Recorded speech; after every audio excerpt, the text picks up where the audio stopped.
Rek ayo rek melaku nang tunjungan. Rek ayo rek rame-rame bebarengan. Cak ayo cak sopo gelem melu aku. Cak ayo cak dolek kenalan cah ayu. Assalamualaikum warahmatullahi wabarakatuh. Sore jamaah Kopdar, selamat datang dan selamat bergabung dalam acara Kopi Darmo, Kopdar bareng orang-orang pintar. Alhamdulillahirabbil alamin. Hari ini Indah Kumaidi sudah bersama dengan 3 narasumber luar biasa di episode spesial kali ini, yaitu Hari Jadi Kota Surabaya ke-731 tahun. Kita sapa terlebih dahulu jamaah Kopdar. Di sini sudah ada Mas Rojil Nugroho Bayu Aji selaku akademisi UNESA dan juga pengamat sejarah Surabaya. Bagaimana kabarnya Mas Rojil? Alhamdulillah baik. Alhamdulillah baik. Ini terlihat on point sekali ya hari ini ya. Sepertinya banyak agenda hari ini ya. Senyumnya ceria ya. Oke. Di samping di tengah-tengah sudah ada Ki Nonot Sukrasmono selaku Dewan Kesenian Jawa Timur dan juga Ketua Lesbumi NU Jawa Timur. Sehat Ki? Alhamdulillah sehat-sehat. Ini sebenarnya sudah harus sehat. Sebenarnya tadi udah minum jamu kuatnya juga ya. Kuat sekali jamunya. Sudah biar makin strong ya di sore hari ini. Dan juga ada Pak Saiful Bahri MPD selaku PCNU Kota Surabaya. Assalamualaikum. Waalaikumsalam. Beda ya ini. Kalau misalnya yang seni-seni kita tanyanya kabar. Kalau ini gimana kabar hatinya? Ustadz apa Pak ini manggilnya? Sejuk ya. Sejuk hari ini. Alhamdulillah. Wah, jamaah Kopdar, spesial sekali di episode kali ini kita akan membahas terkait dengan sejarah kota Surabaya dan juga apa saja pernak-pernik hal-hal unik yang ada di kota Surabaya. Mungkin kita mulai dari Mas Rojil dulu ya. Ini bajunya sudah ala-ala Cak ya. Saya Ningnya, ini Cak Rojilnya ya. Ning Indah dan juga Cak Rojil. Gimana kalau misalnya dari Mas Rojil melihat kota Surabaya yang sudah semakin besar lagi, semakin berkembang di era saat ini? Ya, kota Surabaya ini merupakan kota yang memiliki sejarah panjang ya. Kalau kita lihat dari sisi historis, bahwasanya Surabaya identik dengan keberanian dan kepahlawanan. Suro ing boyo, jadi berani menghadapi bahaya apapun. Nah, ini yang mencirikan bahwasanya kota Surabaya itu memiliki karakter berani. Kemudian karakter kepahlawanan yang ini menjadi salah satu kunci bahwasanya orang-orang Surabaya itu harus meneladani bagaimana para pahlawan kita yang telah memberikan nikmat negara kesatuan Republik Indonesia ini, kita harus mewarisi dan kemudian kita menjaga nilai-nilai itu sehingga negara NKRI ini menjadi keberkahan bagi kita semuanya, terutama warga Surabaya. Terutama warga Surabaya. Nanti kalau misalnya hijau-hijau saya ingatnya bonek ya, bondo nekat. Kalau misalnya orang-orang dari luar Surabaya bertanya-tanya bondo nekat itu seperti apa ya, keberanian itu dari bonek. Nah, di tengah-tengah sudah ada Ki Nonot. Kalau misalnya dari Ki Nonot sendiri melihat kesenian di Surabaya, ada banyak sekali balai budaya, balai seni yang juga sering menampilkan ludruk dan juga kesenian wayang kulit dan lain-lain. Gimana kalau misalnya dilihat dari sisi zaman sekarang, Ki Nonot? Ya, yang jelas kemajuan Surabaya sangat pesat. Apalagi Surabaya ini salah satu ibu kota ini apa itu metropolitan. Salah satu sesudah Jakarta. Iya. Kemajuan sangat pesat sekali, terutama di dalam hal pembenahan kota, pembenahan tentang keindahan. Jadi sangat imbang antara alam, Surabaya sebagai tengah kota, sebagai jantung paru-paru kota juga, yang mana di situ banyak sekali pohon-pohon yang tumbuh. Terus penataan kotanya, penataan jalan dan sebagainya sangat bagus sekali. Itu. Seandainya Surabaya ini menjadi sebuah apa itu museum apa itu global atau museum kota, ini sangat luar biasa. Karena apa?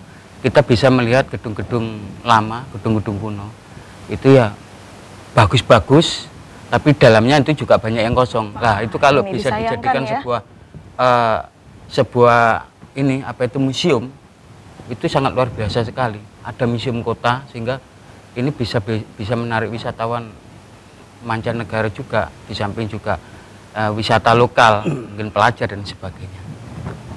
Masya Allah, jadi sebenarnya udah banyak sekali wilayah-wilayah dan mungkin lahan-lahan kosong ya yang bisa dimanfaatkan oleh Pemkot Surabaya yang mungkin bisa dijadikan cagar budaya ataupun kesenian lainnya. Nah, tidak ketinggalan ada juga Pak Saiful, mungkin bisa menceritakan kepada jemaah kopdar yang ada di rumah bagaimana terkait PCNU ataupun Nahdlatul Ulama dalam mewarnai hari jadi Kota Surabaya. Alhamdulillah, bismillahirrahmanirrahim. Yang ingin saya sampaikan pada sore hari ini, kami dari PCNU Kota Surabaya mengucapkan selamat hari jadi Kota Surabaya ke-731. Semoga Kota Surabaya selalu bisa bermanfaat untuk masyarakat secara luas. Dan kalau tadi disampaikan oleh Mas Rocil dan Mas Nonot tentang bagaimana Kota Surabaya itu dari sisi budaya, dari sisi sejarah, saya tertarik dengan Mas Rozil tadi bahwa NU pun juga bersejarah di Kota Surabaya. Iya. Sebagaimana yang kita ketahui bersama bahwa tempat kelahiran Nahdlatul Ulama itu ada di Kota Surabaya.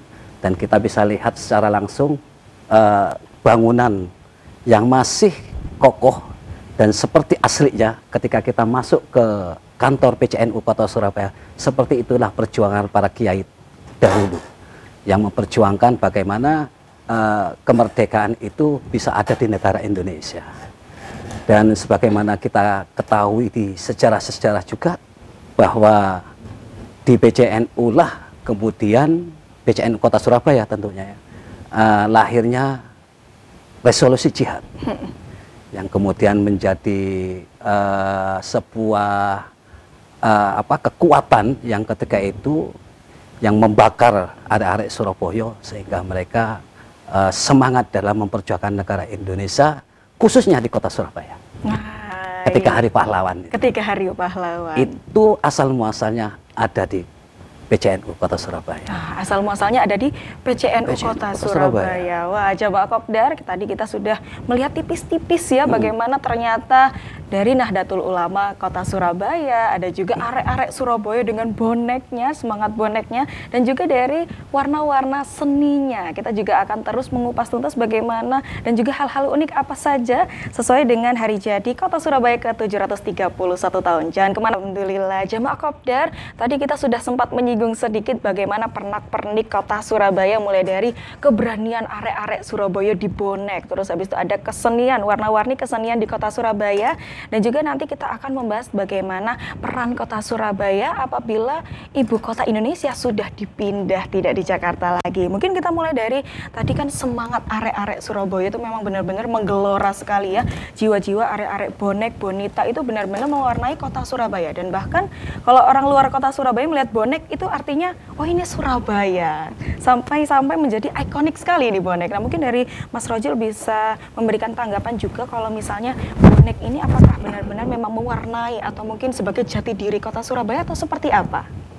Ya, kalau kita lihat memang di Surabaya ini kan ada klub yang bernama SIVB dulu, Surabaya Se-Indonesia Football Bond, yang sampai saat ini kita akui terlahir di tahun 1927. Nah, saat itu SIVB menjadi salah satu representasi BON atau klub sepak bola yang sangat Bumi Putra. Oh, Bumi Putra. Bumi Putra untuk melakukan perlawanan secara kultural terhadap pemerintah kolonial yang memiliki klub sepak bola juga di Surabaya. Nah, kemudian dalam proses berjalannya waktu, tahun 38 berubah nama menjadi Persibaja. Karena saat itu nama-nama yang berbau Belanda diubah menjadi nama-nama yang kemudian menggunakan bahasa Indonesia. Dan bahkan sampai kemerdekaan kemudian menjadi Persebaya. Artinya di Kota Surabaya ini juga memiliki budaya populer dalam konteks olahraga yang menjadi bagian dari sejarah Kota Surabaya. Dan bisa jadi Persebaya itu ya dalam konteks olahraga sejarah dari Kota Surabaya itu. Nah, saat ini kemudian Persebaya menjadi sebuah klub kebanggaan bagi arek-arek Surabaya maupun daerah-daerah di sekitar Surabaya, terutama saat era perserikatan ya. Persebaya menjadi salah satu tim dari Jawa Timur yang kemudian kebanggaan Jawa Timur, kebanggaan Surabaya yang berlaga di kompetisi teratas di Liga Indonesia. Oleh karena itu kemudian muncullah supporter sepak bola yang getol mendukung Persebaya bernama Bonek. Dan kemudian kenapa tadi disampaikan bahwasanya Bonek menjadi salah satu ikonik karena Bonek ini di tahun 80-an itu supporter yang telah memodernisasi dirinya dengan pakaian hijau-hijau. Mereka kemudian menyewa mobil, mereka kemudian naik kereta api tentunya dengan berbayar, dan mereka mendukung Persebaya di Senayan. Nah, ini yang kemudian menjadi salah satu ikonik bahwasanya Bonek pada akhirnya mewarnai setiap pertandingan Persebaya baik di Surabaya maupun di luar kota Surabaya away, yang itu menjadi salah satu subkultur di Surabaya, bagaimana mereka menikmati olahraga budaya populer dan bagaimana mereka mendukung Persebaya dengan tekad, dengan keberanian yang kemudian disebut sebagai Bonek. Bonek. Tapi kalau misalnya Mas Rojil, kalau misalnya saya boleh bertanya, apakah dari awal dicetuskan ini supporter ya, seperti ini memang dinamakan Bonek atau mungkin ada nama lain waktu itu? Pada awalnya orang menyebut supporter Persebaya, tetapi seiring berjalannya waktu, kemudian Bonek ini menjadi nama yang kemudian melekat di supporter Persebaya. Memang banyak yang menceritakan, banyak versi, ada yang di tahun 80, ada kemudian Bonek itu dibentuk melalui media, ada Jawa Pos, ada Kompas yang kemudian menjelaskan dan menamai supporter Persebaya Bonek. Tetapi terlepas dari apakah kemudian di tahun 80 ataukah di tahun 98 ketika Liga Indonesia berjalan, kalau kita melihat dari pendekatan budaya dan antropologi bahwasanya ada folklore, ya itu tidak lagi penting kapan Bonek muncul dan kapan diberi nama Bonek. Tetapi begitu. Kemudian Bonek ini menjadi sebuah ciri khas, menjadi identitas subkultur dari masyarakat Surabaya kemana-mana. Ada dua pendekatan. Yang pertama, secara kata benda Bonek merupakan nama supporter. Tetapi kemudian ada juga yang memaknai sebagai kata kerja. Jadi makanya Bondo nekat kemana-mana, nandirek nang Jakarta. Lapor nang Jakarta kerja, wis Bonek ae. Nah, jadi spirit kebersamaan, kemudian menjaga bahwasanya dengan bermodal berani kita bisa mengadu nasib di manapun kita kemudian mengembangkan diri. Seperti itu. Jadi ada dua ya, bisa kita artikan sebagai supporter, bisa diartikan sebagai kata kerja, bisa dibilang seperti itu. Wah, luar biasa sekali. Itu dari segi boneknya. Tapi jemaah kopdar yang ada di rumah maupun dimanapun Anda berada, Surabaya juga dikenal sebagai salah satu kota budaya ya, karena ada beberapa tempat-tempat, spot-spot di kota Surabaya ini yang memang difokuskan sebagai balai budaya ataupun gedung-gedung budaya. Salah satunya yaitu ada Museum at Night. Kalau misalnya kita sering mendengar museum itu kan biasanya terdengarnya sudah lampau ya, tapi di kota Surabaya ada museum di bawah tanah, ada lukisan-lukisan yang dipamerkan, ada hasil-hasil karya yang dipamerkan.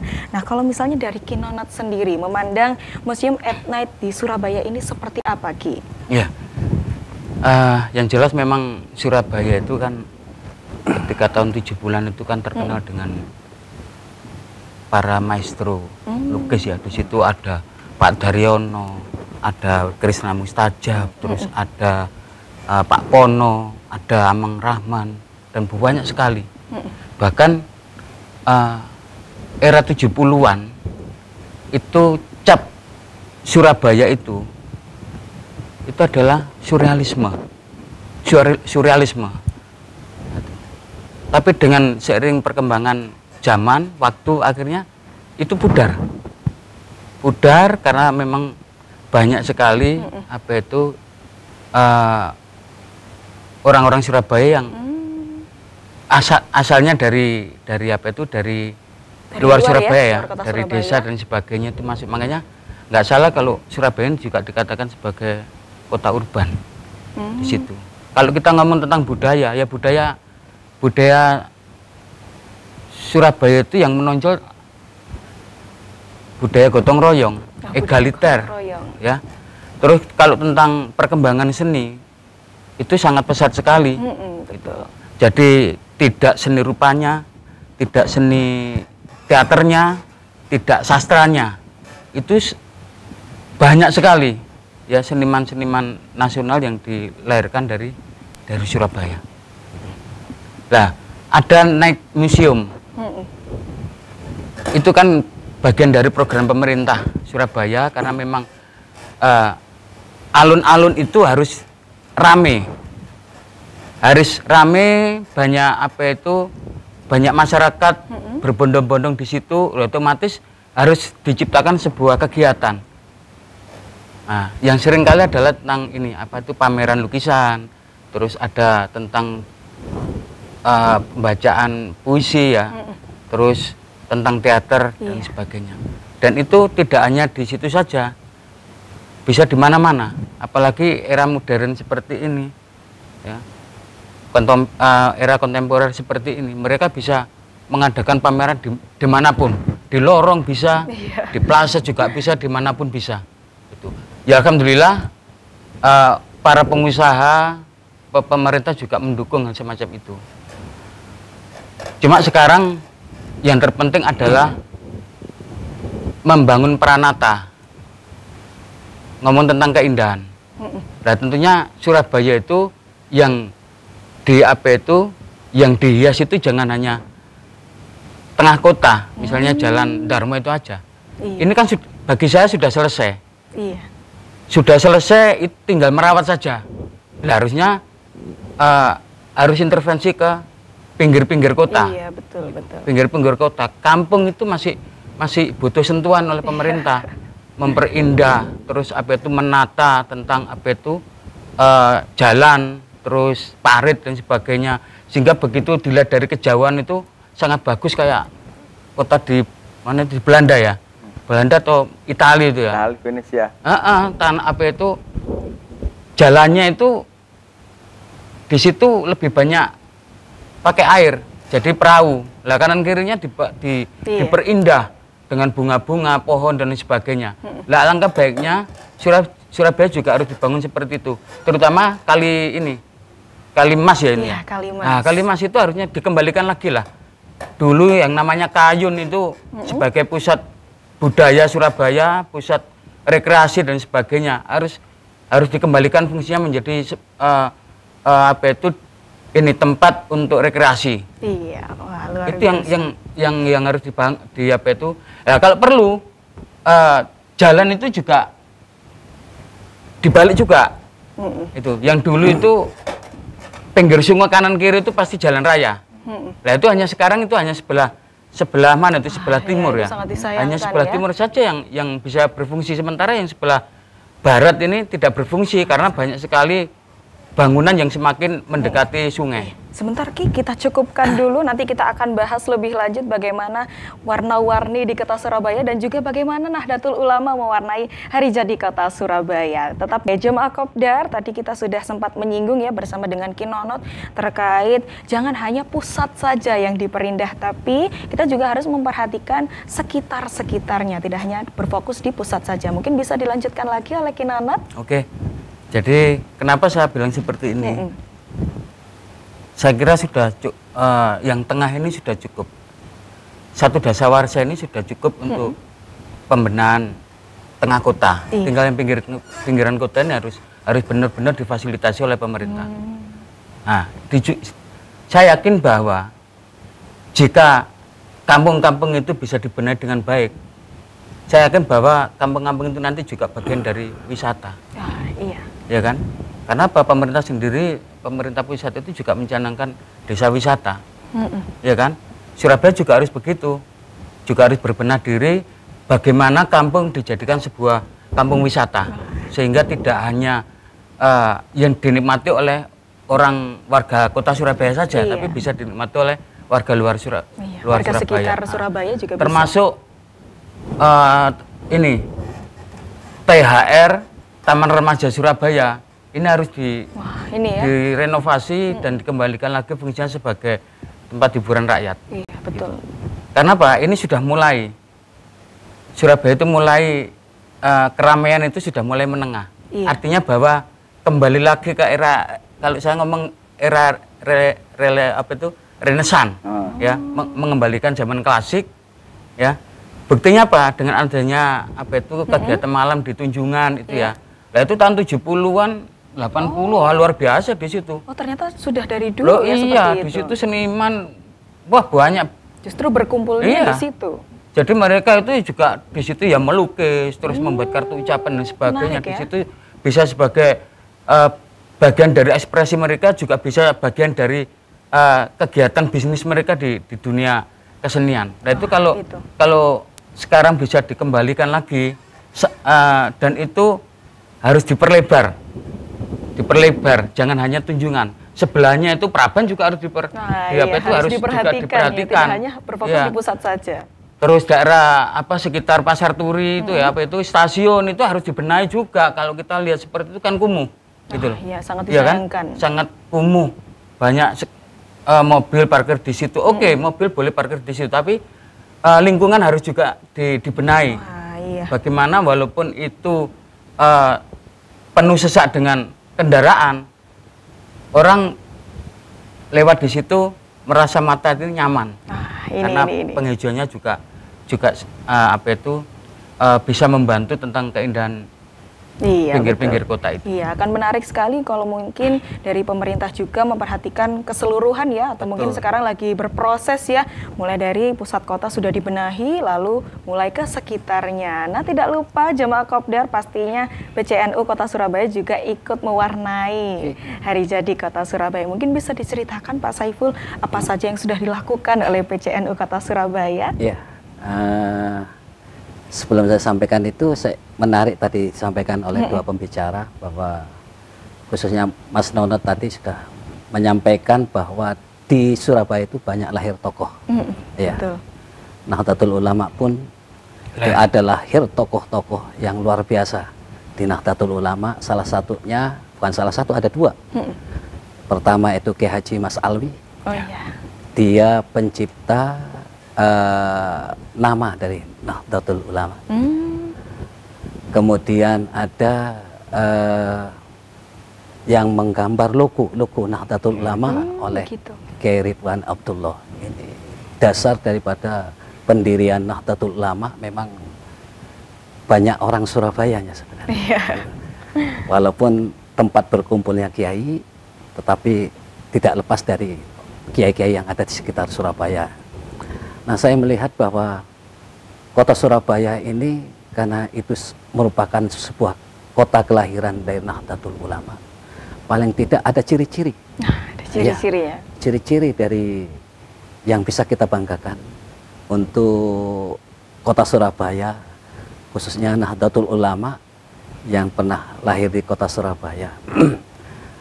Salah satunya mungkin yang perlu kita perhatikan adalah kalau sekarang ini pendidikan di kota Surabaya, sebagaimana yang sudah kita lihat bersama, bahwa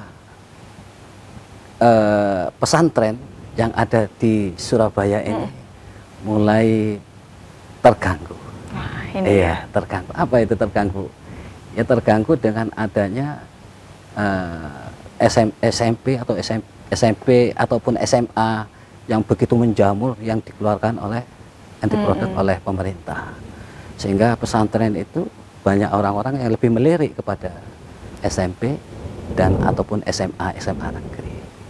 Nah, itu perlu karena pendidikan itu merupakan sebuah modal dari terbangunnya sebuah kota yang baik, dimulai dari generasi yang baik. Nah, kita melihat itu, maka PCNU Kota Surabaya, karena periode kami itu setahun kemarin dan sekarang, itu mencoba untuk membenahi pendidikan di lembaga LP Ma'arif, lembaga pendidikan Ma'arif, bagaimana kurikulum yang ada di LP Ma'arif ini bisa membumi, bisa diterima oleh semua lapisan masyarakat di Kota Surabaya. Mungkin itu, ada tambahan lagi. Iya, mungkin kalau misalnya selama kemarin hari jadi Kota Surabaya, mungkin ada program-program atau kegiatan khusus yang dilakukan oleh PCNU Kota Surabaya? Pengurusan kami, kebetulan kami ditunjuk itu setahun. Untuk kemudian ada konferensi pada bulan puasa Ramadan kemarin. Dan sekarang kita masih mengajukan SK. Oh, seperti itu. Sehingga ya, untuk kegiatan kita belum berani. Tetapi kita di PCNU mendukung penuh apa yang sudah dilakukan oleh pemerintah Kota Surabaya. Asal apa? Asal itu bermanfaat bagi masyarakat secara luas. Kita teropong. Mungkin kalau kemarin juga kita mengadakan kegiatan seperti halal bihalal. Ada halal bihalal. Ada halal bihalal. Itu pun juga karena pengurus itu hanya terbatas 2. Setelah pemilihan hanya ada Rais Surya, yaitu Kiai Haji Ahmadul Hilmi Ghazali, kemudian Ketua Tanfiriyah Kiai Haji Insinyur Masduki Toha. Dan untuk kepengurusan kita masih SK, sehingga kita tidak berani untuk mengadakan kegiatan. Tetapi kita secara keseluruhan mengapresiasi apa yang sudah dilakukan oleh pemerintah Kota Surabaya. Selalu mengapresiasi, selalu mendukung ya. Selalu mendukung. Nggak ada ceritanya NU itu kemudian tidak pernah menentang ya. Jangan sampai ya. Jangan sampai. Iya, luar biasa sekali. Oke, kita tidak terasa ya sudah membincangkan hari jadi Kota Surabaya, pernak-pernik yang ada di Kota Surabaya ini sedari tadi. Nah, kita sampai untuk memberikan pesan-pesan kepada jamaah Kopdar yang ada di rumah. Kita mulai dari Mas Rojil terlebih dahulu, mungkin bisa memberikan pesan-pesan kepada jamaah Kopdar di rumah, silakan. Kalau kita lihat Surabaya merupakan kota besar, kota metropolitan yang mana banyak orang menggantungkan cita-cita di Surabaya. Oleh karena itu, keberagaman warga di Surabaya ini menjadi bagian penting dalam proses historis ke depannya. Pembangunan di kota Surabaya, baik public space, kemudian pendidikan, dan ekonomi menjadi poin penting. Nah, selain public space juga ada public spare yang mana di situ ada ruang-ruang terbuka untuk kita semuanya bisa memaknai kota Surabaya dengan perspektif kita. Membangun kota Surabaya dengan passion yang dimiliki oleh warga kotanya masing-masing. Yang di dunia olahraga, menguatkan olahraga, yang di dunia kesenian, menguatkan kesenian, yang di dunia ekonomi perdagangan, menguatkan ekonomi perdagangan, di dunia agama kemasyarakatan juga harus menguatkan turut serta dalam proses pembangunan di kota Surabaya. Apalagi ke depannya IKN, Ibu Kota Nusantara itu dibangun. Apabila sudah siap, maka Surabaya menjadi salah satu kota atau wilayah yang kemudian bisa memberikan support baik ekonomi, kultur, budaya dalam proses pembangunan Indonesia ke depan. Artinya Surabaya inherent dengan pembangunan Indonesia ketika IKN nanti bisa berjalan, dan semoga Surabaya bisa memberikan sumbangsi seperti yang diberikan oleh para pendahulu, para pejuang pergerakan demi Negara Kesatuan Republik Indonesia. Luar biasa sekali. Berikutnya untuk Kinonot, mungkin bisa memberikan pesan-pesan juga untuk jemaah Kopdar di rumah, silakan. Oke, Surabaya ini tidak hanya sebagai kota metropolis, tapi Surabaya ini juga kota antropolis. Ya. Kota antropolis otomatis di sini nih ragam manusianya tuh macam-macam.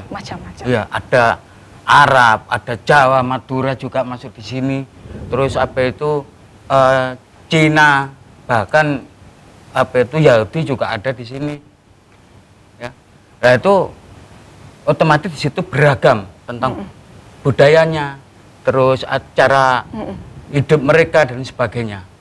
Nah, Surabaya dengan umur 731 itu harus benar-benar menata diri sebagai kota antropolis, sehingga 10 tahun yang akan datang benar-benar bahwa Surabaya itu adalah pusat ekonomi di Indonesia bagian timur.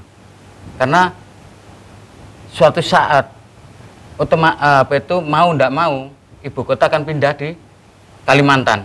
Otomatis Surabaya menjadi pusat ekonomi di wilayah Indonesia Timur. Mudah-mudahan bisa jadi seperti Singapura. Nah, ya, supaya bisa menjadi seperti Singapura ya. Ya. Meskipun tidak begitu luas, tapi kita menjadi pusat pergerakan. Pusat pergerakan, pusat budaya, pusatnya. Luar biasa pusat sekali. bisnis. Iya, alhamdulillah. Nah, mungkin kita juga beralih kepada Pak Saiful, juga bisa memberikan pesan-pesan untuk jamaah kopdar yang ada di rumah. Ya. Silakan. Ada yang terlupa tadi, Ya. bahwa pemerintah pusat, khususnya Presiden Joko Widodo, itu sampai ketika tahun 2023 ada Hari Santri Nasional, itu datang secara langsung ke kota Surabaya. Iya, itu. Dan yang harus kita ketahui dan harus kita ingat bahwa Presiden sebagai Insinyur Jokowi sebagai Presiden berkenan untuk datang ke kantor PCNU Kota Surabaya. Ini merupakan perhatian yang Masya khusus. Allah. Oleh karena itu, kalau tadi disampaikan oleh dua pembicara, nanti akulturasi dari masyarakat yang akan semakin banyak dengan adanya IKN. Maka kita yang ada di NU ini sebagai penjaga gawang. Penjaga gawang apa? Agar akhlak masyarakat di kota Surabaya yang demikian kultural nanti ya, akan didatangi, karena kita akui atau tidak, kalau IKN itu betul-betul ada dan betul-betul terlaksana, semuanya ada di IKN, maka kota Surabaya akan menjadi pancian untuk ke Kalimantan. Dan ini kita jaga gawangnya ini. Kita jaga gawangnya dari mana? Dari pendidikan anak-anak. Dari pendidikan anak-anak harus kita perkuat akhlaknya, agama. Maka tidak salah kalau seandainya seharusnya pemerintah kota itu melirik Kota Pasuruan, Kabupaten Pasuruan, yang mana Kabupaten Pasuruan ini bisa memasukkan salah satu kurikulum agama di pendidikan, baik itu SD, SMP maupun ini. Oke, luar biasa. Terima kasih disampaikan kepada Mas Rojil Nugroho Bayu Aji selaku akademisi UNESA dan juga pengamat sejarah Surabaya, dan juga terima kasih disampaikan kepada Kinanat Sukrasmono selaku Dewan Kesenian Jawa Timur serta Ketua Les Bumi NU Jawa Timur, dan juga tidak lupa kita ucapkan terima kasih kepada Bapak Saiful Bahri MPD selaku PCNU Kota Surabaya. Luar biasa sekali, kita sudah membahas ya terkait bagaimana pernak-pernik dan juga serba-serbi kota Surabaya spesial dalam hari jadi kota Surabaya ke-731 tahun. Terima kasih juga untuk seluruh jemaah Kopdar yang sudah menyaksikan Kopi Darmo di sore hari ini. Nantikan Kopi Darmo di episode-episode yang berikutnya. Saya Indah Kumaidi mewakili segenap kru yang bertugas mengucapkan terima kasih. Wassalamualaikum warahmatullahi wabarakatuh. Kopi Darmo, Kopdar bareng orang-orang pintar.